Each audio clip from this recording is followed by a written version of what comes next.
Peace, everybody. Welcome to Elephant in the Room. It's time for your Alabama podcast on Roll Tide Pods, part of Disrupt the Media.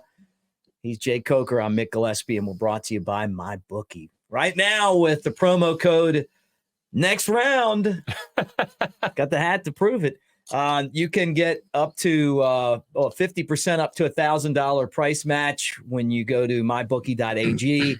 You start your account there. You put some money down, and if you feel like these bowl games are a chance for you to take advantage, do college football. You got the NFL, big NFL games coming up this weekend.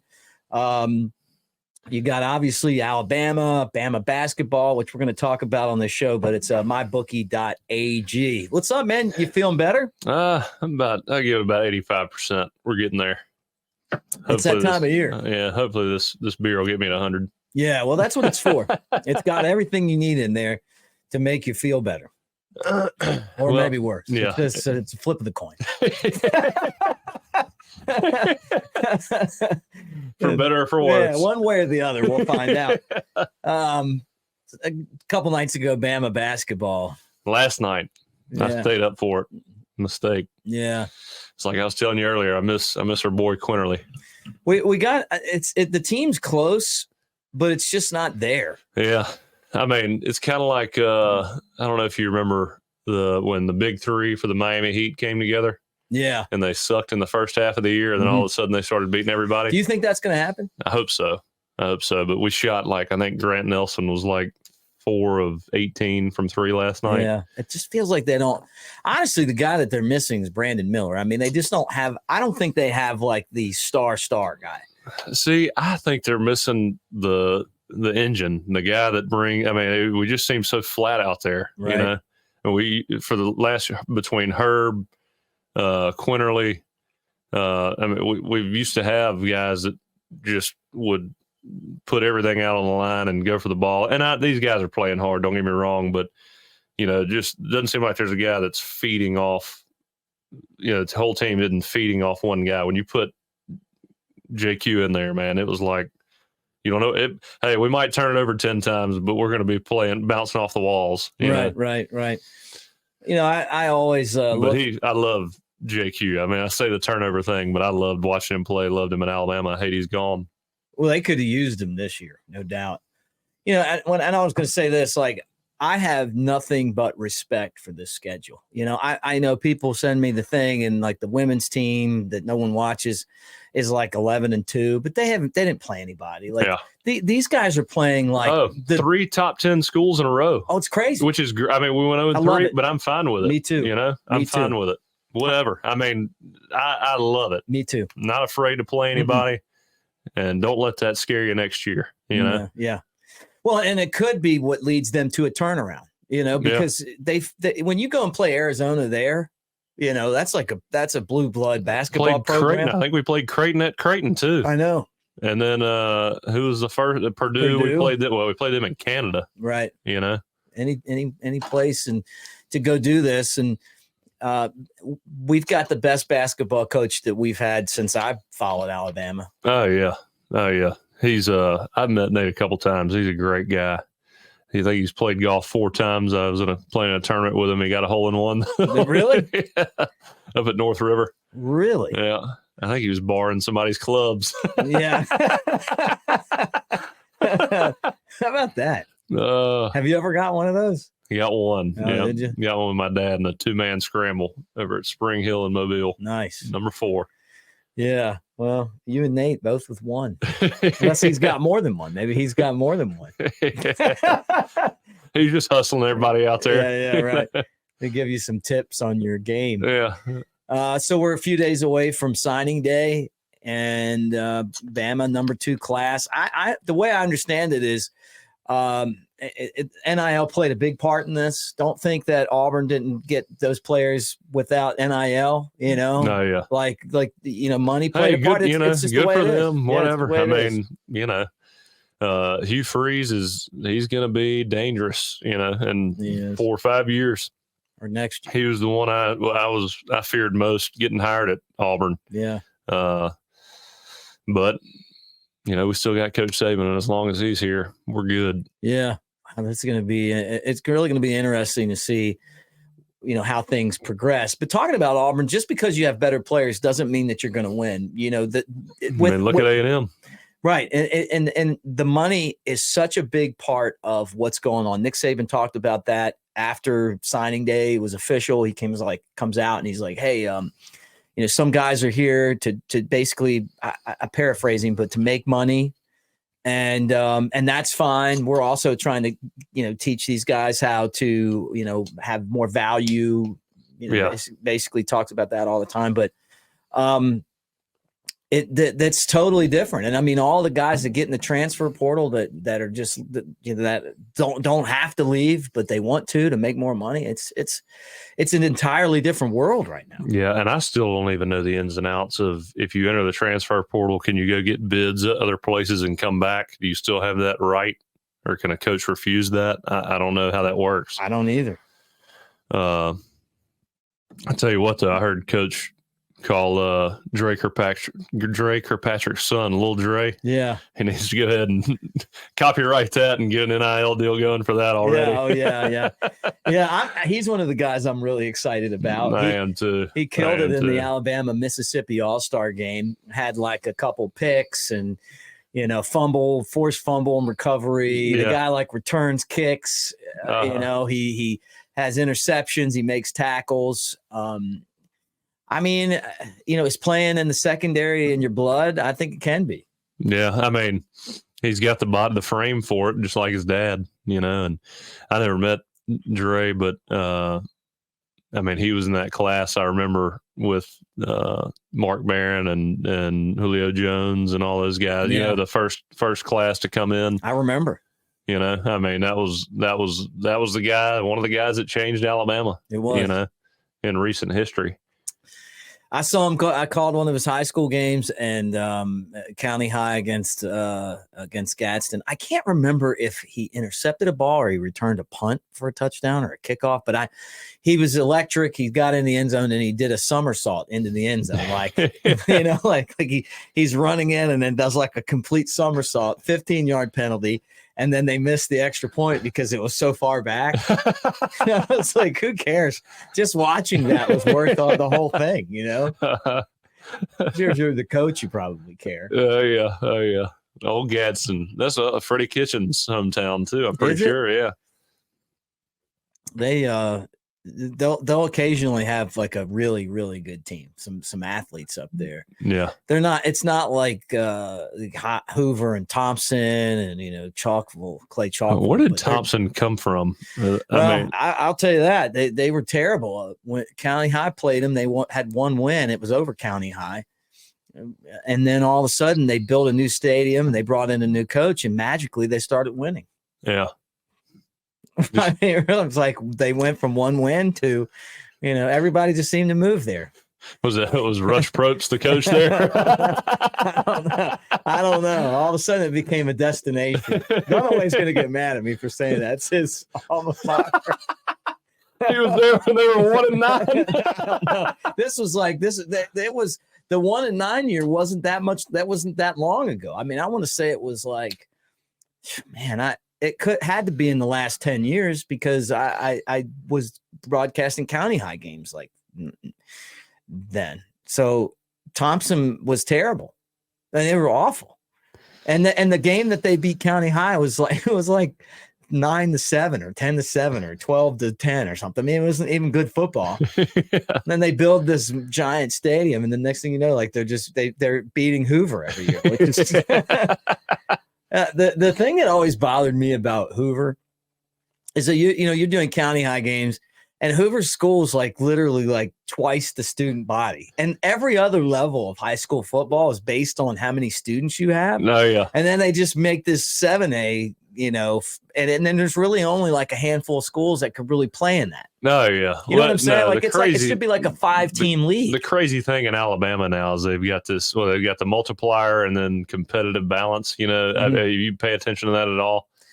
If you win too much, you get moved up a classification. Yeah, I think. Telling me about? Somebody was telling me about this. Yeah, so like private schools, I can't remember what the multiplier is, but you get, each student counts as like 1.5 or 1 1/3. And then, so you're already up a classification. And then if you win, like my high school, St. Paul I believe should be 4A, or they're close to it. They're in 5A because of the multiplier. Then they've won a couple state championships in Alabama. So they're in 6A. They got like, I don't know, 300 kids, and they're playing schools that have 700. Jeez. So, I mean, it's like, doesn't go well. Yeah.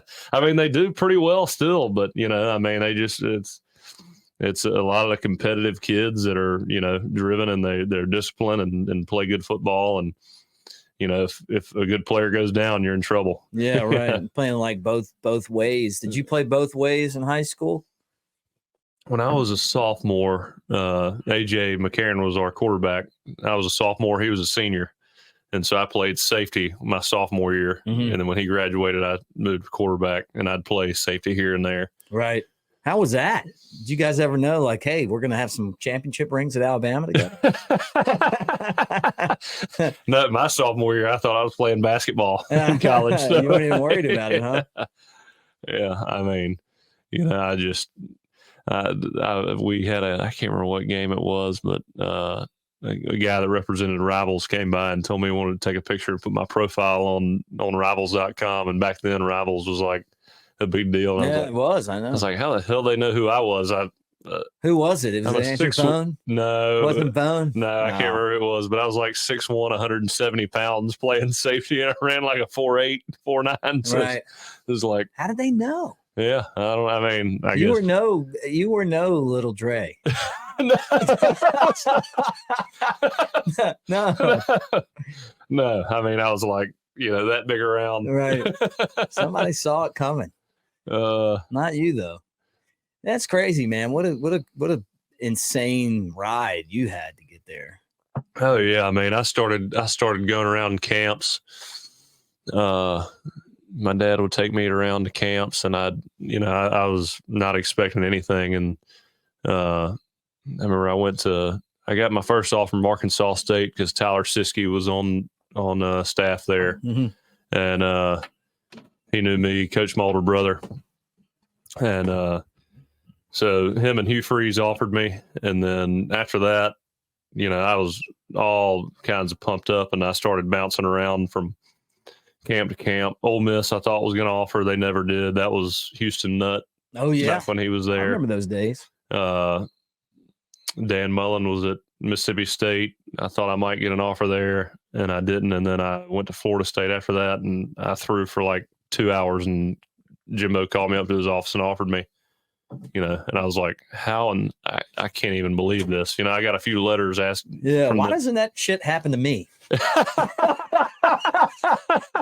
But it's so funny. Like as soon as I got an offer from Florida State, Alabama was calling. Like people started calling.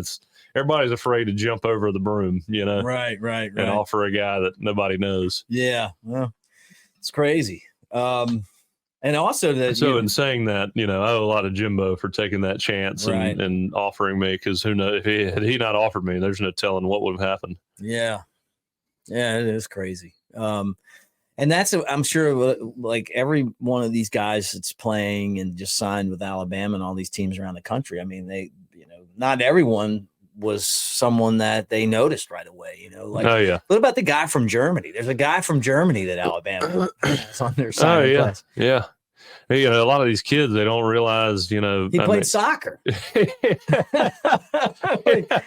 He's going to be good. Like, how do they know? Yeah. I bet he will be though. Yeah. I mean, it's crazy when you think about it, and a lot of times you got to sit back and think, especially when you're playing, you're like, when you finally start, you're like, you start thinking about how much money Alabama's making, and you're just showing up to work and practicing, but you really don't realize how thankful you need to be for the offer that you were given, an opportunity you're given, because shit, I mean, hell, what's happened in my life just because of Alabama, has been countless blessings. What's it like being a celebrity? I'm not. Can you tell me about that celebrity shit? If you guys know the podcast, you know that I'm really making fun of our friend's friend that asked John Parker that years ago. I can still see it. It was before the Missouri championship game. And I guess it was you. No, you guys didn't play Missouri. You played Florida. Yeah. It was one of those championship games in Atlanta. And I think it was Missouri. 2014 Missouri. Yeah. Probably. And the guy worked for my friend Chad in mortgages, and it was real quiet outside drinking a beer. And then he just goes, "Hey man, loved your stuff. what are you doing these days? That celebrity shit." I'm just like, I just couldn't stop laughing. Like I didn't want to laugh, you know. You know what I mean? No, like,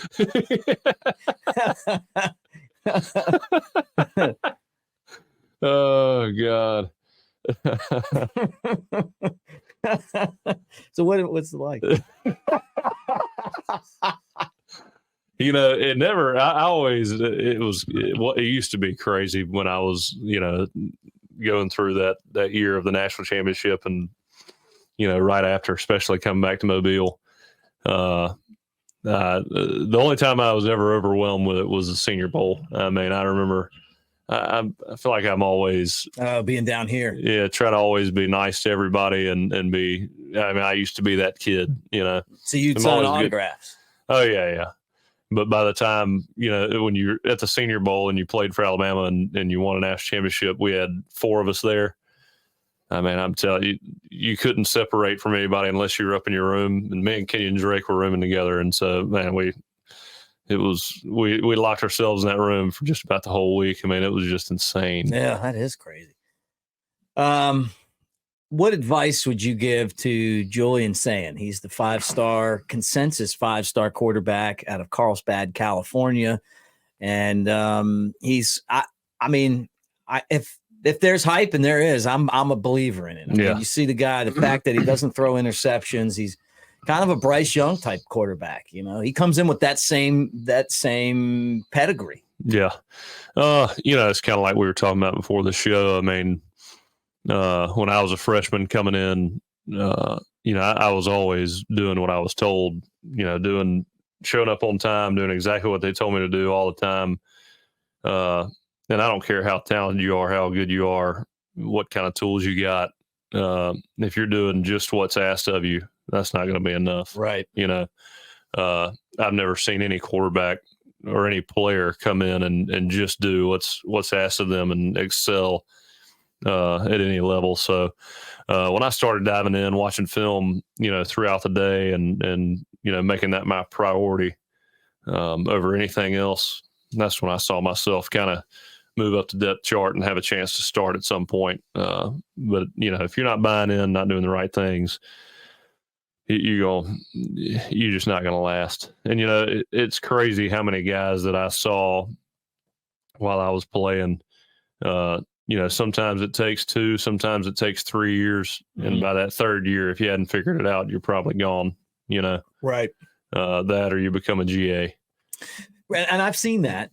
But then there's guys like Bryce Young, that come in with all the hype and everything, and it's like it's more than just being a savant at quarterback. They also come in with the right attitude and work ethic. Yeah. Well, I met Bryce 2 or 3 times, and you can tell by talking to most guys if they're going to make it, if they've got the right head on their shoulders. And that guy, carry on a conversation, very respectful, mm-hmm. was very mindful of the people around him and had a lot of knowledge. And you just tell that guy was built different mentally, mm-hmm. Just a different kind of guy. The kind of guy, when Coach Saban walked into his house and started talking to him, he had to have him, Yeah, right. You can just tell. Right off the bat. Yeah, you just know. He's that kind of guy. I love them, man. And but I love Tua. I was thinking about this the other day. I gotta watch the Hard Knocks, the season. Yeah, I didn't realize that was out. I didn't realize they were doing it on the Dolphins. I love Tua too. I met him a few times. That's a great guy, and his family's great too. Oh yeah, I did a show with Jay Barker, and by the way, I do love Jay, man. He's a great dude, and they just showed up one day like we're doing the show and like they just showed up to meet Jay and me. I guess not really me, but I was there.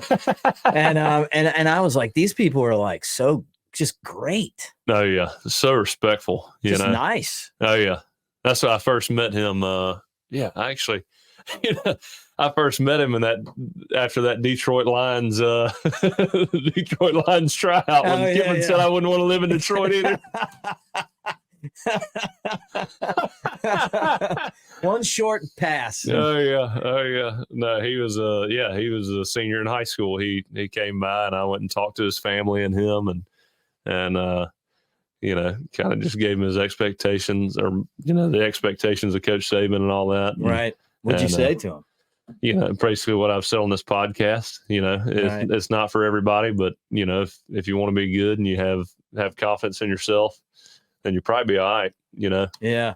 And this is where, I'd been to Florida State, been to Alabama. Right. And, there's at the time, infrastructurally, Florida State couldn't touch Alabama, and I don't think that there's really any other school. And when you look at the former players coming back and working out at Alabama, and it's like a family, I could go there right now. I went back 3 weeks ago and got a massage and a chiropractor working me out just from sitting in the car too long. Right. So, it's just, there's nobody that puts together a program like Coach Saban where everybody exceeds expectations, where it's expected from everybody and everybody expects that from themselves. Yeah. So it's hard to have that leadership. Oh yeah. Yeah. During his press conference, one of the writers was like, talking about some of the offensive linemen and, maybe that they weren't like 5 stars and Saban's like, hey, it's a development position. And I'm thinking, he doesn't care. I'm sure he's not looking at, no offense. I love On 3 and I used to work with them and Rivals used to work with them and, and have a lot of respect for 24/7, all of them. But I just don't think that Saban's going, all right, well, shit, this guy's a 5-star. I think they look on and figure out what they want. Yeah. And he doesn't care. The biggest representation of that is Josh Jacobs. You remember him? Yeah. I do. I don't think he had any offers, and Burton Burns, one of my favorite coaches of all time, found him and offered him on the spot. How about that? Him and Ryan had the same agent. Did they really? Yeah. And a great career and a great NFL career. I used to see, I'd Coach Burns be walking through the training room to go to practice, and I'd be like, "Coach, what's up? What you doing?" And he's like, I'm walking around handing out ass whippings and chewing gum. I'm fresh out of chewing gum.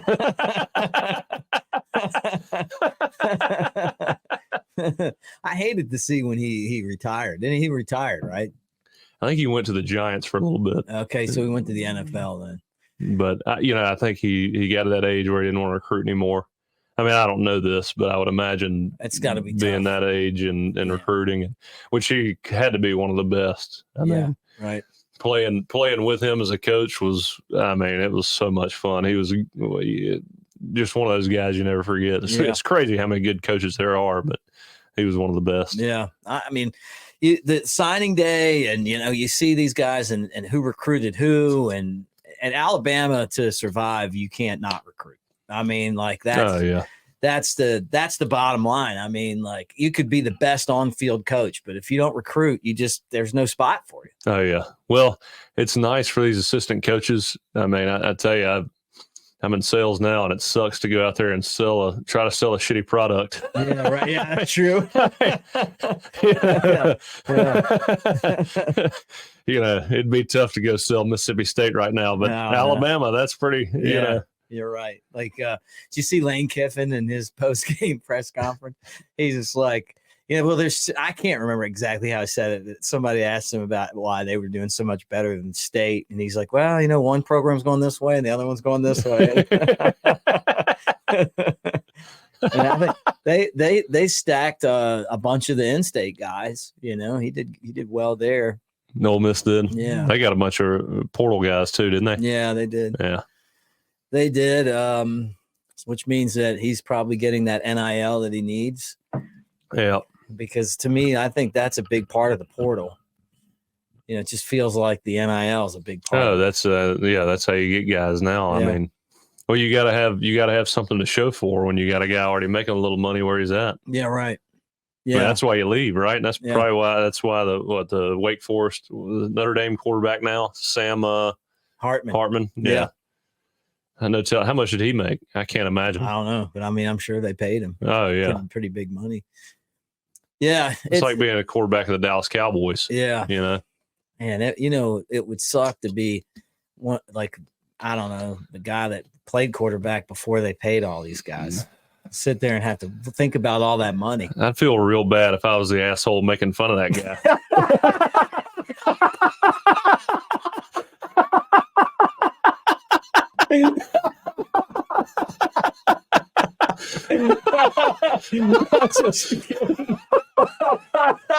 That sucks. I mean, I know it does. It's like the whole world just flipped. Oh yeah, that fast. Oh yeah, yeah. Where's Ryan at? Yeah. When it comes in, it's like being the smallest guy in prison. That's me. I mean, we've talked about this before, but it's just so weird how, one minute no one's getting paid, and then the next minute, like, everybody's getting paid. Oh yeah, you know? Yeah. I mean, do a podcast with next round, make probably 10, 15, 20 grand. I don't know, That's right. Yeah, I had to play with Dunaway for free. Play golf with Dunaway for free. This golf game. He talks about golf all the time. Is he a good golfer? Oh, it's as good as his picks.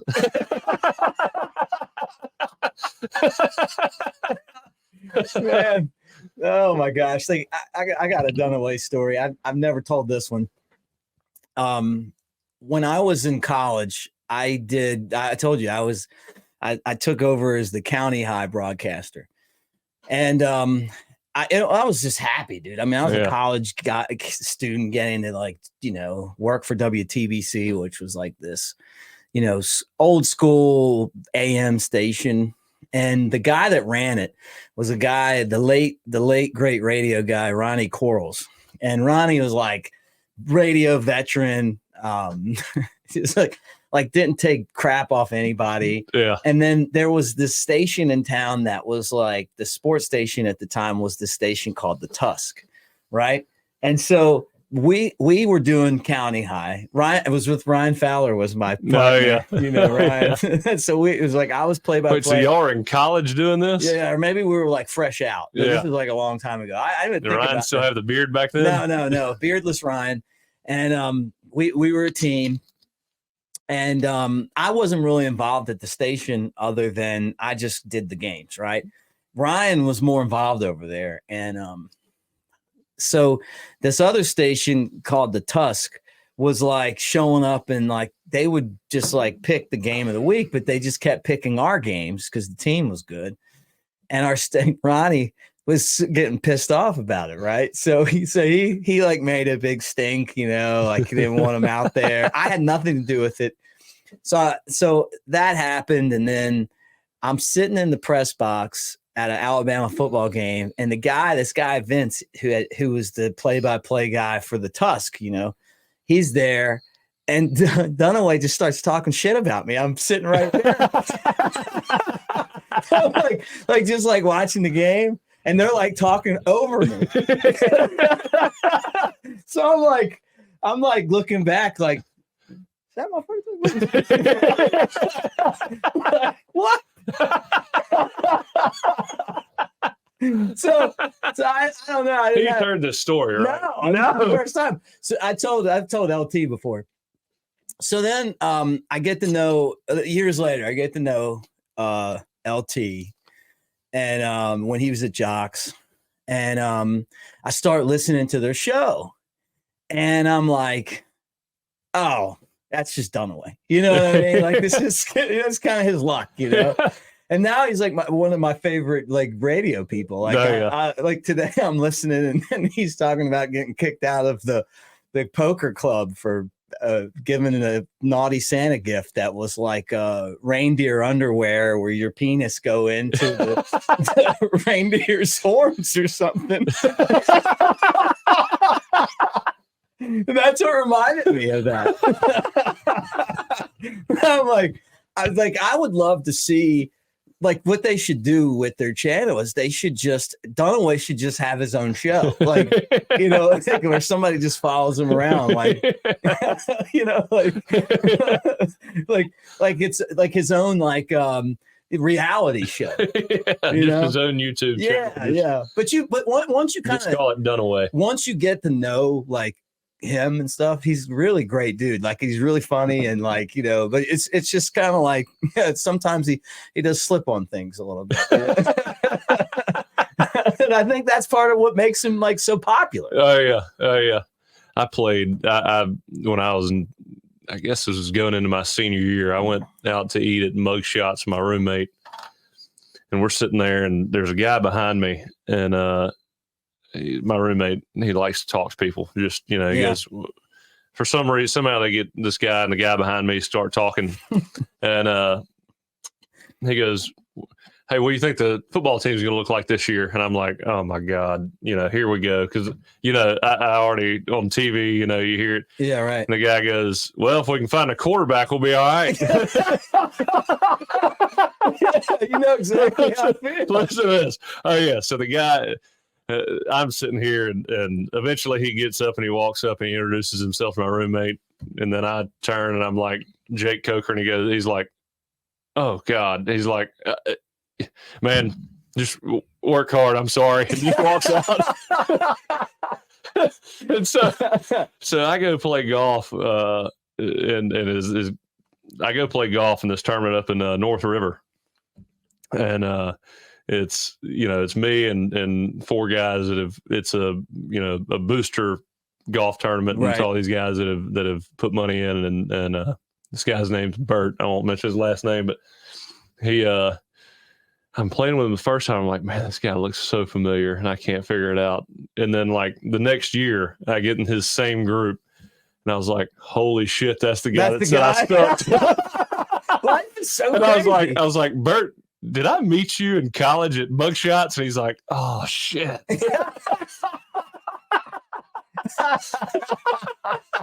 And he goes, yeah, that was me. And I started dying laughing. That is funny. What a small world, man. That is crazy.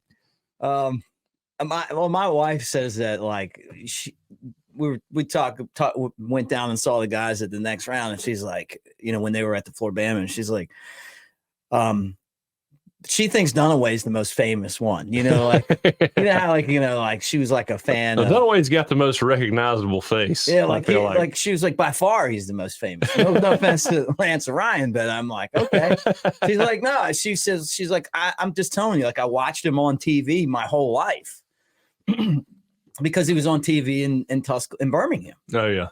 Yeah. So, I mean, I was like, well, I get that. Yeah. I mean, like if you weren't That's what I've seen him, I've just seen him on TV or on Twitter before, hosted like Alabama shows and like, he does a lot of different stuff. So hopefully I don't get fired.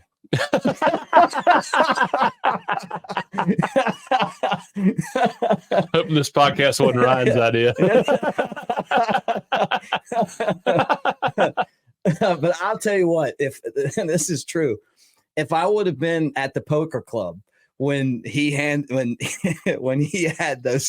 gave out those edible underwear that had the reindeer on them or whatever, I would not have been pissed off. I would have laughed.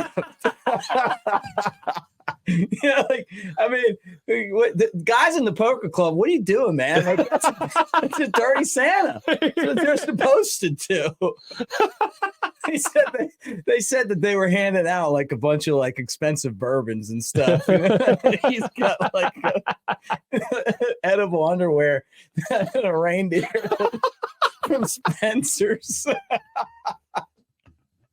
I'm like, is this real? I'm like, of course it's real. Like, that's actually pretty awesome. Like, and you feel the same way I feel. It's a good trade for him. Yeah. you, because we have the same. You would love that. It's like the guy, like the. If there's ever a guy that makes me just say, "What the hell?" Then I'm gonna laugh at him. Yeah, me too. We're probably gonna be friends. Yeah. The other thing though is like the person that takes the Dirty Santa too seriously. Oh yeah. It's like, all right, who did this? Like they're after the guy that brought the edible underwear from Spencer.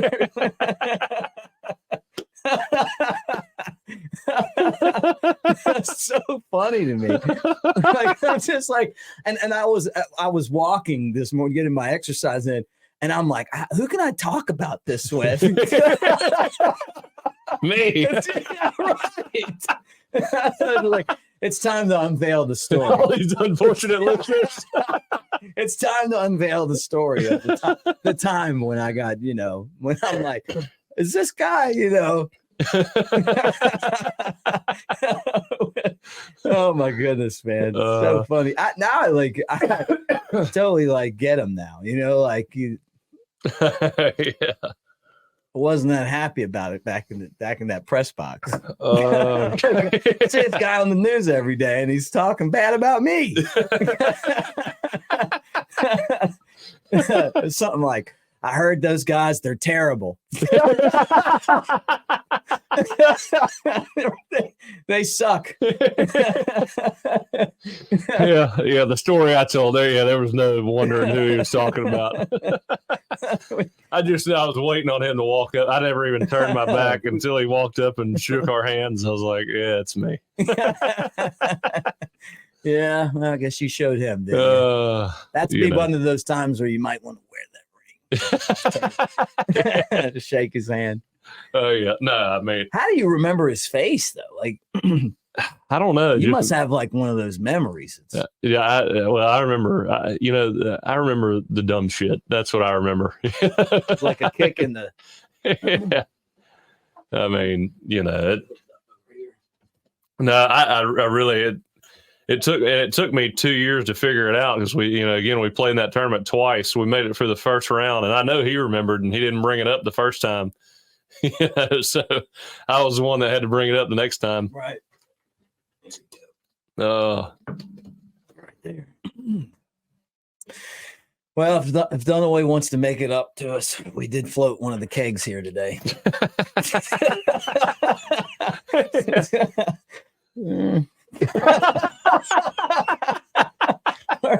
We're a keg down now. That's right. On the elephant in the room. That's the real elephant in the room. Oh yeah. That we're down a keg. Yeah. Ryan helped us out. Yeah, he did. We had some help. Gosh, he's so funny. He's so fun. We got to get him back on again. Oh man, him, Reuben Foster. If y'all could, Dylan Lee. If you could have just seen the inside of that locker room for just a little bit, I mean, it was so dang funny. Yeah. Yeah. First time I threw a pass in 7-on-7 over the summertime. I remember I threw a slant to Chris Black, and I think I may have told this story on this podcast already, or maybe we weren't recording, but I get the snap and I throw a slant to Chris Black, and Dylan Lee breaks it up, and he goes, "This ain't the ACC no more, Jake. This ain't the ACC." And I hadn't even shook his hand yet. It's like, get that shit out of here. Waving the finger. Yeah. And everybody was loving it. And I'm like, been there for 2 days. Yeah, right. Just what I need. Welcome aboard. You're just trying not to get yelled at. Did you get Ryan told us some great stories about getting yelled at. Did you get yelled at a lot? I mean, I don't remember you saying that. Not too much. I say that. Here's the difference. At Florida State, I mean, when you come from Florida State and Jimbo, I mean, you're getting just destroyed. Right. And so when I got to Alabama, it was like a totally different methodology, I guess. Mm-hmm. I mean, I didn't have Jimbo right behind me every play, just wearing me out, Yeah. telling me to take my ass back to Mobile and everything else. So when I got to Alabama, I mean, my gauge for getting yelled at was it was a completely different realm. So Coach Saban was just different, and he wasn't behind the quarterback every play. And I had Lane, and Lane wasn't a real yeller. No, I mean, he'd yell a little bit, but usually he's just more like smart ass stuff. Yeah, his personality, which is easy to deal with. Honestly, I mean, Florida State and Jimbo's like tear your heart out and stomp on it right in front of your face. Oh, we saw it. Look at what he said about Saban. I don't know how you walk that back, honestly. That was G-rated. That was nothing with you. Was nothing. Yeah. Oh, man. So when you see these guys kind of going through what they're going through right now, I heard where Michigan's backing off a little bit. They're letting their guys kind of, get healthy. They're not doing a lot of contact, it doesn't sound like. And then Nick Saban said it on his press conference that they're fundamentals, and I'm sure that they are getting physical. Oh, this week in practice? Oh, yeah. Well, let's see. We got 2 weeks till the game. Next week will be game week practice. This week, I'm sure they're easing off a little bit, but last week sucked. I can guarantee you that. Back to camp practice, back to, 15, 16 period practices. I'm sure there was a lot of fights and getting tired of practicing your teammates over and over and over again. Time to hit somebody else. Right. Yeah. And we're talking about yelling, when I first got to college and Jimbo was, just wearing me out, I took that a little, I probably took it the wrong way. But, now I look back on it, especially my third year there when I was older and I was still 20, 21. I think it's pretty good for kids to see what it's like, just grown men wearing you out and you kind of understanding how the world really works. Right. It's also how you deal with it. No, that's right. That's right. You got to be able to laugh at yourself. Oh, yeah. That's how you beat them. Well, or you win, because when you can self-deprecate and just kind of laugh at yourself too, everybody loves you. Well, I think I took it too serious and tried to, try to be perfect every play and took it really hard. And I screwed up and then I had coach just tearing me up. Me and Clint Trickett used to get reamed so bad. EJ didn't escape much either, but when you're a freshman and you don't know what you're doing and you get thrown in there and he treats you like you've been there for 5 years. Right. Part of the psychology, I guess. Oh, yeah. Well, his psychology was, I'm going to make it tough in practice so the game is easier. Yeah, right. Mm-hmm. I get it to a certain degree, but it was good for me to hear. I'd never been talked to like that before. And Mom and Dad don't give you that. I got it pretty rough for my mom, but that language was a whole different level. It just. I think it was good for me to toughen up. Yeah, right. It was just you kind of learn. Again, how the real world works to a certain degree. There's a lot of pressure in it, and it did toughen me up. Yeah, I think that's one of the things that Alabama's always had working for them since Saban got there. It's been a tough program. The fourth quarter program and winning games at the end and being physical, and even you go into this, you look at this matchup against Michigan, and they're going to try to be physical too. I just don't see a world where they're going to out-physical Alabama. It may be a hard-hitting game. Yeah, I don't think they out-athlete Alabama. No. I saw Taylor Lewan's take on that. Did you see that? He said, Michigan's better top to bottom, but then he said he watched the USF tape. I was like, okay. Yeah. Go study that one, Ole Miss and Texas, and see what happens. I was talking to Cole Kublik about this, I guess 2 or 3 weeks ago, and Just talking about that offensive line and how I don't know if I've ever seen an offensive line go from where they were game 1 to where they are now in game 13. Yeah, it's crazy. And also, again, Jalen, I think you usually see the most progress in a quarterback over the season just because it's, the most obvious. But that O-line, man, that Georgia game, the physicality they brought in that game, Oh, I know. it was, they were just dominating. And it was like watching 2011 Alabama, Yeah. Chance Warmack and DJ Fluker and all those guys. Yeah. It was so much fun to watch. You're right. Yeah, and got out of there pretty healthy.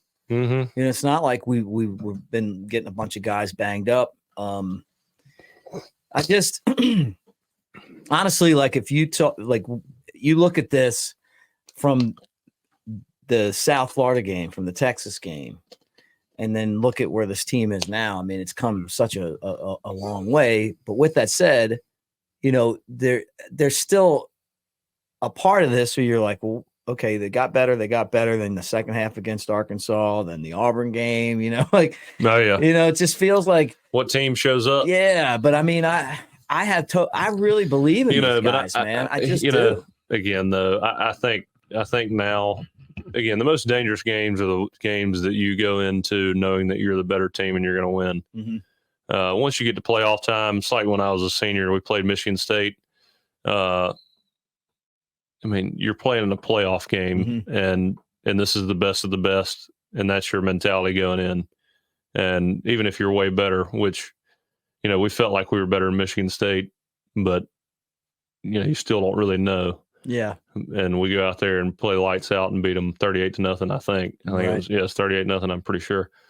And then Clemson, we didn't play as good that game, but, again, you got to give Clemson a lot of credit for that. Deshaun Watson, he was unreal in college. Yeah. He's great in the NFL too, but had a few missteps. Yeah. He's done some weird stuff apparently. And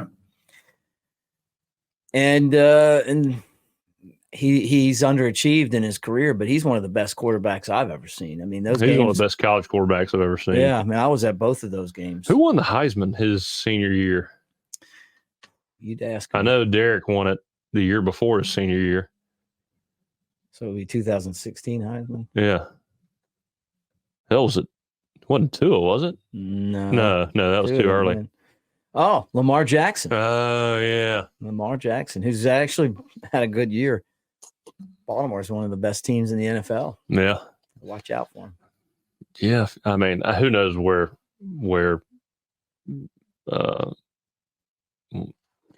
what's his name? Just talking about him. Clemson. That's why I'm still foggy. Yeah. Deshaun Watson. Yeah. No telling where he'd be if he was, quarterback of the Cowboys or the, one of the better teams in the NFL. Yeah. Or if he would have just stayed out of trouble in Houston. They were kind of there. They were close to being pretty good. Derrick Henry, your former teammate, that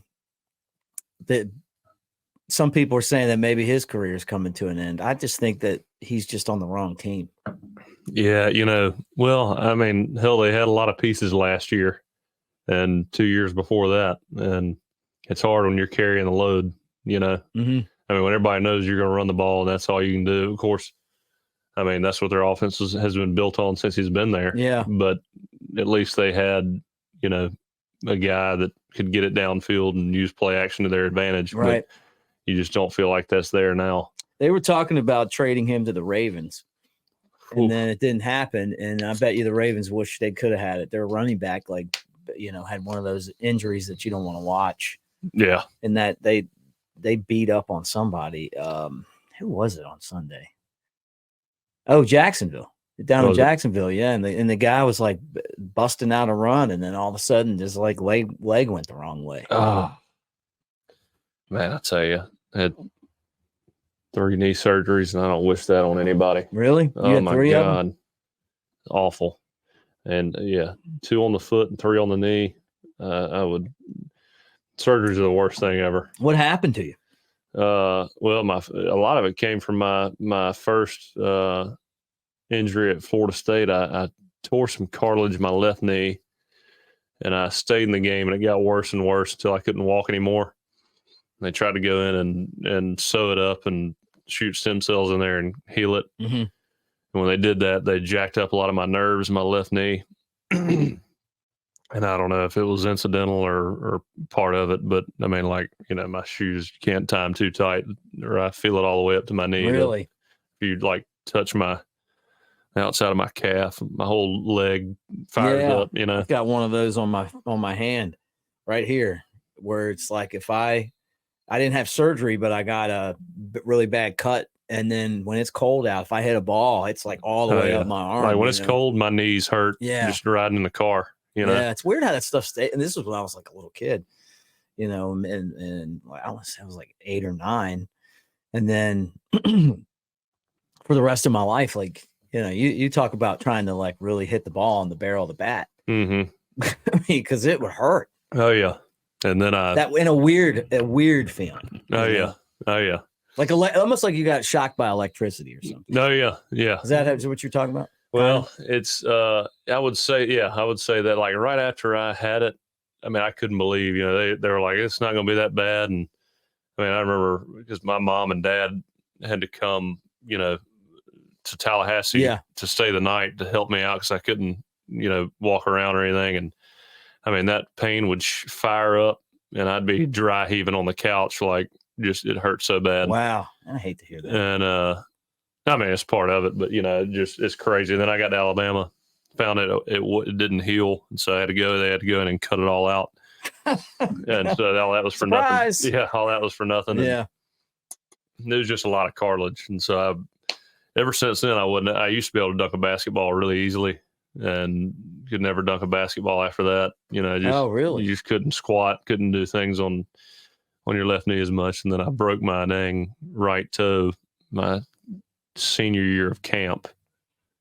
I got 2 bolts into that. Oh, then played. And, could you do like windmill dunks and stuff?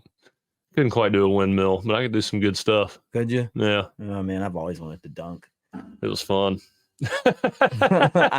There was one time in my life I could get like right to the top of the room, but I couldn't get over it. You know what I mean? Yeah.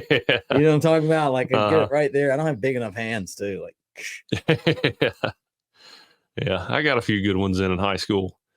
But yeah, it was like as soon as I had that knee surgery, all my explosiveness left in my left leg. But I think that happens too. You see that with players in pro sports, where they just like it's depressing. It is depressing for sure. Yeah, you feel like you can't do what you used to do. Yeah. Well, it's amazing too when people have these long careers, like how they were able to do it. Mm-hmm. Because of you deal with injuries. A lot of it's luck. Yeah, a lot of it's luck too. Yeah, like think about Cal Ripken. The dude played 2,300 and some whatever how many games in a row. Oh yeah, without taking a day off. Oh yeah, I mean, I don't think anybody will even come close to that. Or Brett Favre. Yeah, played in the NFL. And those two guys like to have a good time. I mean, they weren't all about rest and recovery. I mean, I've heard stories about Cal Ripken and Will Clark having a hell of a time when they were playing, Yeah. I met Will Clark one time. I was at a bar in Arizona, and my friend worked with the Giants. And Will Clark's on the other side of the bar, and we just keep flipping him off. So then he sent us over drinks and then came over and did shots with us. It's like somebody told me they didn't like Will Clark, and I'm like, you didn't meet the same Will Clark I met. He was a great dude.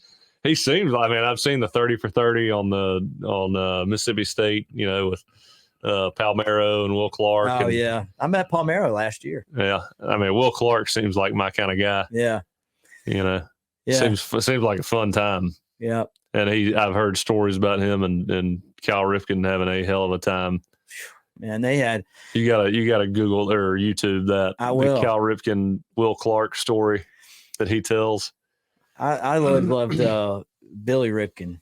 Cal Senior played. My grandfather was a bluegrass musician, and pretty good. So your dad was my grandfather. Pop, yeah, and that was the 12th son, 12th child. His dad was the 12th guy. My great grandfather, Daddy John. Yeah, see, yeah. Oh yeah, Ryan brought that up. Yeah, DJ. So his dad was DJ, who was the 11th of 12 or whatever, right? And then Pop was one of four. His sister's still alive. She, just still hanging in there, and his brother too.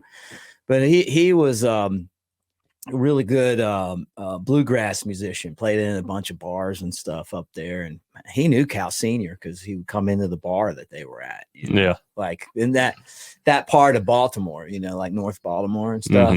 Loved them. Yeah, like Cal Senior's like a chain smoker, loved music, drank. It's like, and Pop would be like, not a huge sports fan, and then he'd just start talking about, like, he would know stuff, It's pretty funny. And then Cal was, larger than life. But then I met Billy a few times. Yeah, and he's a really funny dude. Yeah, I imagine that whole family's a bunch of characters. Yeah. If you've been in a locker room that long, I mean, people obviously like you. I mean, you're not, nobody's pushing you out the door. No. They want you around. I mean, you're obviously a fun time. Yeah. They don't baseball doesn't have a face of the game anymore. Maybe Ohtani, I guess, but he doesn't really speak English, so it's not the same. Traditional, I mean, Cal Ripken, Jeter. Jeter. Ken Griffey Jr. Oh, yeah. People in the South, Chipper Jones. Chipper. Yeah, man. Yeah. Like, I think what happened is they make so much money they just care two craps about going out and being on like a soda bottle or that's right, doing any of that stuff. Well, Ohtani's making what, $70 million a year? He's $700 million. And he only brings in. I mean, I say he only brings in, but living in California, I think he nets like $32 million a year out of 70. You know what he did? Do you know about his contract? He deferred all of it but $2 million for after 10 years. Oh, my God. Think about that. And you know why he did it? Was to get around California taxes. So he's getting paid $2 million a year for the next 10 years. And then after that, he's going to be back in Japan. I mean, he'll be back home, or he won't live in California. That's nuts, right? Good Lord. So even though he's going to make like $640 some million or $660 million, like after he retires, or after the 10 years are up. Jeez, what a smart guy. And then they took that money. Yeah, they took that money and went out and made a deal to sign Tyler Glasnow, a trade and sign. So that it also helped them with the salary cap. And they're trying to sign Yamamoto right now, which is another guy from Japan that I think is going to end up signing with the Yankees. But, you're talking about a guy that's going to make $300 million. But because Ohtani, deferred that contract money, oh, man, what a – I can't even believe that it's allowed to happen. I mean, I'm figuring that California is probably going to be like, Yeah, no kidding. Not that they need any money for anything. Yeah. Starting to not look so good. No. Oh man. They said that Buster Posey works for the Giants, and they're having trouble signing free agents. And he's like the perception of the city, homelessness, crime. Oh yeah. No one wants to go play there. And that's crazy. Like the fact that they're trying to get Yamamoto $300 million. They're going to offer Yamamoto more money than he's going to take not to go there. Yeah. And they offered Ohtani the same contract that the Dodgers offered him, and he picked the Dodgers. Crazy. If I was playing in California, I'd like to go to San Diego. Yeah, San Diego. That's where I'd want to go. And they had, a whole team of high-priced guys last year. Juan Soto, Manny Machado. They were contenders last year. Jr. Yeah, and they stunk. Yu Darvish. Blake Snell. I went to San Diego one time when we played. So we had a joint practice with the Chargers, and that's the best place ever. Oh yeah, I went to dinner with Carson Palmer in San Diego, Matt Barkley, Drew Stanton, Drew Stanton was a Michigan State guy, but you're out in California with Matt Barkley and Carson Palmer. Yeah. And it's like, it's just like, let me get your keys. Let me get your keys. Who picked up the tab? Yeah. Carson did. Did he? Yeah, he told me it was a tax write-off. Who's the? I was supposed to be we were having that joint practice and we were all getting a drink and I was supposed to be the DD, so I had one drink with him and I noticed Matt. I mean, I think they might have had one or two drinks, but I was supposed to be the DD and Carson just hopped back in the car because he didn't drink enough, or maybe Matt drove. I can't remember, but they said something like, "Jake, I thought you'd get one or two more drinks," and I was like, "Yeah, I would have," but Matt was being selfish.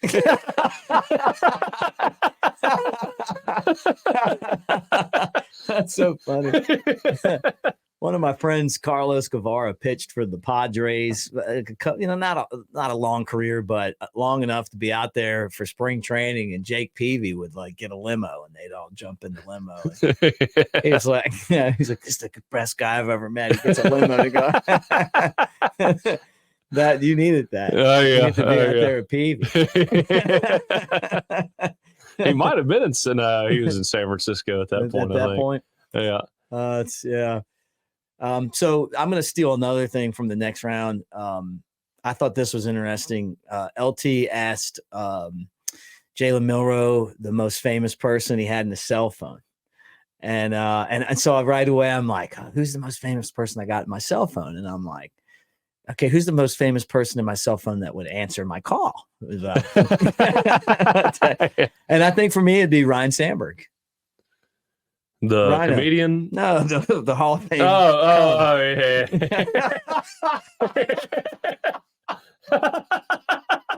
He's really famous.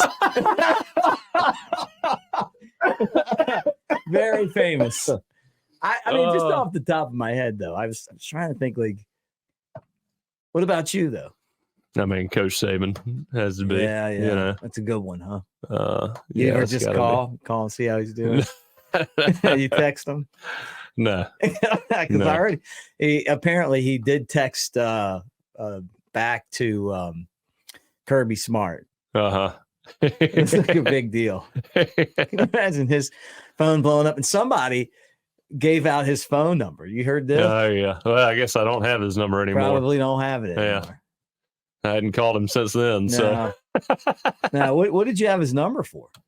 I guess I had it since I was recruited, but then ever since really when I got there, I was always getting texts from Coach Cochran, get your ass up to his office. Because I just imagine he's driving home to Northridge and he's like, I got to get Coker on the phone. I did see him going to a golf tournament. That same golf tournament, I called my buddy Bert out on.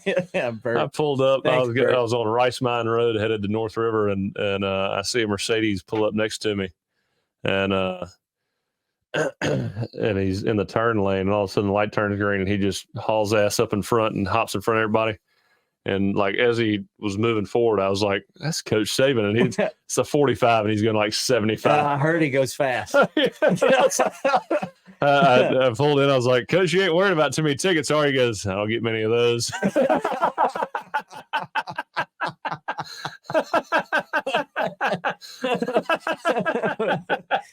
Well, yeah, I don't think so either. I wonder if he's going to drive that Lamborghini around. You see that? Doesn't he have or is a Porsche or something? Knows? I'm sure he does. Yeah, I thought it was a Lamborghini, but he's got some kind of sports car that they were like. He's like a car guy, apparently. Yeah. Rip that thing down, past Lake Tuscaloosa. Yeah, for him, it's football and cars. Yeah. Right. Yeah. So besides Saban, who'd be you got to have somebody else good in there. I think I got some pretty good ones. Talked to Reese Davis not too long ago. There you go. Alabama alum. Yeah. It's mostly football guys, I think there's a few other ESPN anchors, but that's about it. You know, some sports guys and stuff. But nobody I can think off the top of my head that. I thought that was a good question, though. I mean, LT's always good for like he's a great conversation guy. Like if you're sitting at the bar with him, like he's on to whatever you really want to talk about. He's talking about, which is not sports all the time, you know, just cool stuff, you know. He knows a little about a lot. Yeah. Or it's just like, you can tell when some people just aren't like wired where everything's sports, you know? Yeah, we were talking about Hall & Oates' breakup at the. I was really interested in that. You know that Hall & Oates, right? Oh yeah, They broke up, and one of the guys has a restraining order on the other guy, and they're mad about like the song publishing and stuff. You know, isn't it weird guys that make that much money together just can't figure it out? If we ever like get famous doing this, that's right. No matter what happens, we can't turn into Hall & Oates. Got to talk it out. Mick, that joke you made about the NIL, I draw the line there. Right there. It'll be like the Opie and Anthony. Opie and Anthony guys.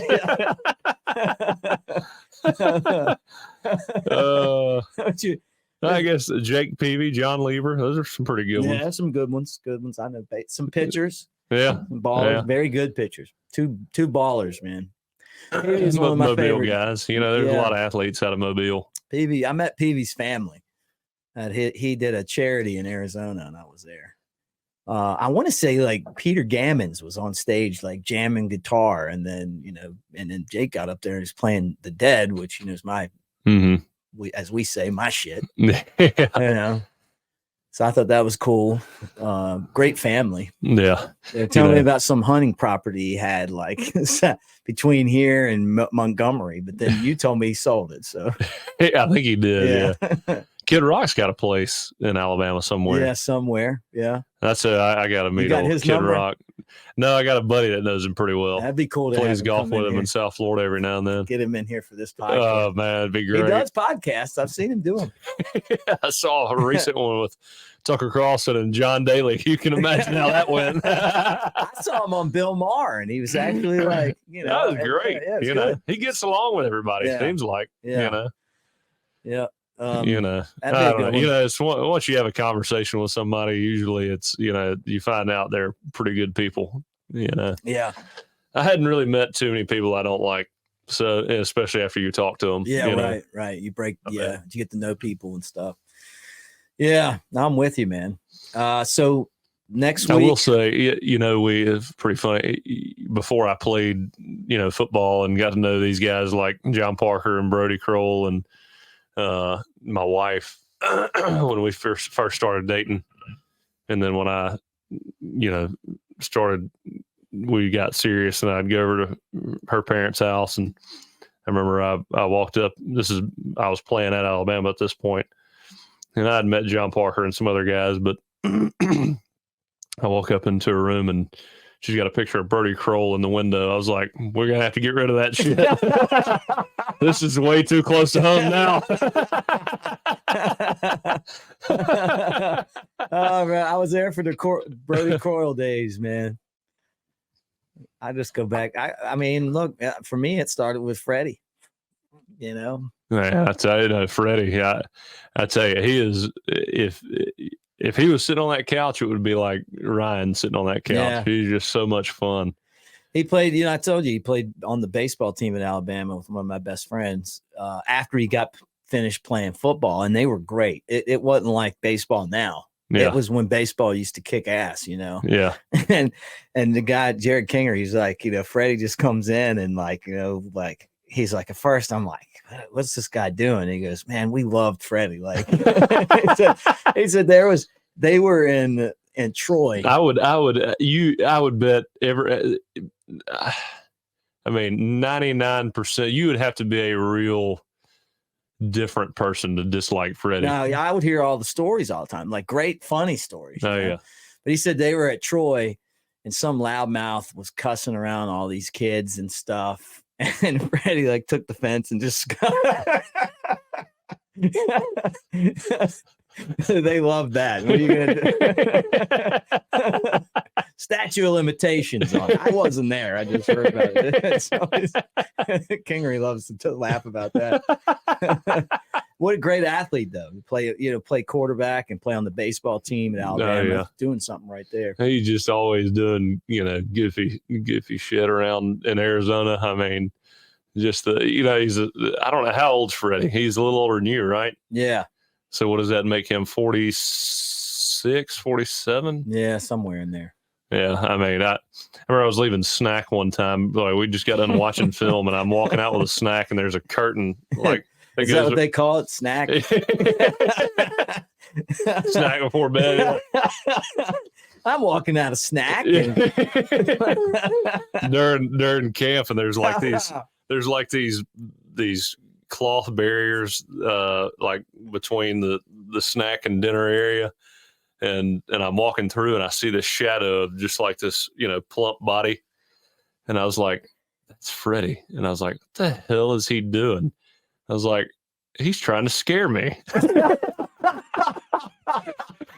got this bag of chips and he's waiting on me to come around. And I jump out and scare the shit out of him. He goes, oh, God. Yeah, you got me. I like Freddie. Now that's a good guy. Scare tactic. Oh yeah, no, it was great. I mean, but that was just childish, dumb stuff. I love that. But it was I won't forget that. It was just something dumb that he'll never think about again. But it just it just made it fun. Yeah. It was just All right. Well, we've rolled through another episode. Christmas is on Monday. You got all your shopping done? I do. Well, my wife got my daughter's shopping done, and I got the shopping for her done. So good. Family's in town. Get to see all the Cokers. No, yeah. The Coker boys are in town. Yeah, well, yeah. They get to scare the hell out of me with some military stories. Yeah, I love those stories. And then we'll get back together. I'm whatever you want to do next week, man. I mean, I'm here, so. At least one on Wednesday or whatever. I mean, that's fine. Hopefully a second one on. Maybe we might have to go back to back next week. Just see. We'll see. Yeah, we'll see how. Tuesday I'll be coming back into town. Where are you going? Hunting camp. Is that where Christmas is? At the hunting camp? Well, I'll be in Mobile, and my mom and stepdad got a place just north of Mobile, and so it's that's right where everybody gathers, huh? Yeah. Sounds very high class. Unlike here. It sounds high class. We I've been to some of these hunting camps. They're amazing. Like, I'm sure you know what I'm talking about. Like, you go there and you're like, how come no one really lives here all the time? You know what I mean? No. It's fun, but there's going to be a lot of deer getting dropped, and it's going to be fun. Yeah. I mean, there's nothing like just getting out away from people, and it's just the freedom campfire of doing. Stuff. Yeah. Well, you guys have a great Christmas, and when you get back, man, when we get back to here, it's all about Alabama and Michigan. We got to get real serious about this matchup. Oh yeah, yep. That's when it starts getting real. I know. I can't wait. Get that tingling, that butterflies. That's right. Big game, man. It's just like, honestly, it really feels like Rocky IV. Alabama, of course, is Rocky, and Michigan is Drago. They've cheated. They're on steroids, and I don't know. To me, it feels like the second time we're fighting Clubber Lang. They didn't beat us, though. They didn't beat us. But the Texas loss, now we play Texas again. Now we're coming back from that loss. Yeah, we're out of sorts. Right. We're getting our shit back together. I love it. I love everything that's going on right now. I love it. It's so much fun. It's great to be an underdog going into these games. Yeah. Especially when an underdog with confidence. I don't know how many texts and messages I've got from people that are like, they're just irritated that Michigan cheated, with the sign scandal and the recruiting stuff and all the stuff that they're involved in. They just want somebody to beat them. Yeah. Yeah, well, like I said, there's nothing like being an underdog with confidence. But there's nothing worse. There's nothing worse than being an underdog like Michigan State in 2015. yeah, that was ugly. Yeah, I mean, and then Michigan. It says a lot. The reaction to the playoff announcement says a lot. Yeah. They're not too happy about it. No, it's like when you're driving fast and you pass the cop on the median. There's a weird, nervous feeling. You look in the rear view room. and the lights come on. Oh, yeah. You don't know if it's you or him, but somebody's ass is in trouble. All right, guys. Hey, don't forget that we want you to like and subscribe to the show on Roll Tide Pods, and we appreciate everyone over at Disrupt the Media, especially Jim Dunaway. Love Jim. Yeah, love you, Jim. Jim, after today, we need Jim in here. I told him that when I saw him. We want Jim in the. We want here. Jim. We want Jim right on the couch. Yep. Anyway, guys, thanks for hanging out with us again. Don't forget that we're brought to you by MyBookie, mybookie.ag, with the code next round up to 50% price match on $1,000 when you make your first, you make your first deposit.